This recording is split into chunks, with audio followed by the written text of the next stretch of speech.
Matapos ang 7 buwang hindi pagdalo sa plenary sessions, muling nagpakita si Senator Ronald Bato de la Rosa sa Senado.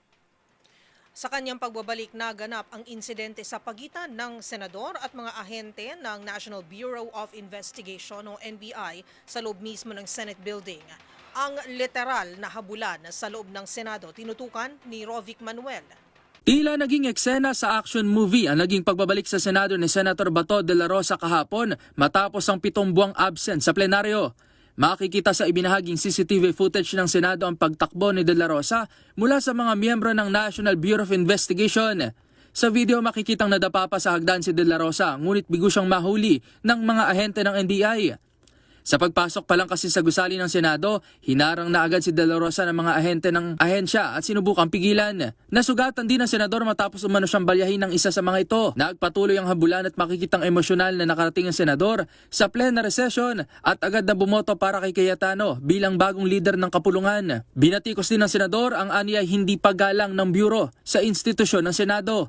Kasalukuyan ngayon ay nasa ilalim ng protective custody ng Senado si De La Rosa matapos na aprobahan ni Senate President Alan Peter Cayetano ang mosyong inihain ni Senator Rodante Marcoleta. Kahapon, nakibahagi rin ng senador sa pamamagitan ng isang video call sa kanyang mga taga-suporta na nagtipon sa labas ng Senado. Samantala ngayong araw, kinumpirma na ng ICC na naglabas ng warrant of arrest ang ICC Pre-Trial Chamber 1 laban kay Senator De La Rosa.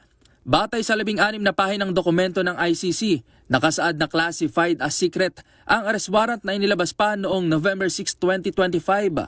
Ang kumpirmasyon na yan ay kasunod ng pagsugod ni Senator Antonio Trillanes IV sa Senado kahapon, bitbit ang kopya ng warrant, ngunit hindi rin ito nagtagumpay. May kinalaman ng warrant of arrest kay De La Rosa sa kasong Crimes Against Humanity.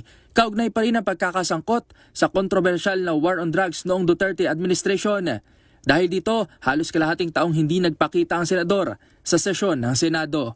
Para sa MBC TV Network News, ito si Rovic Manuel ng DZRH TV. Una sa Pilipinas, una sa Pilipino.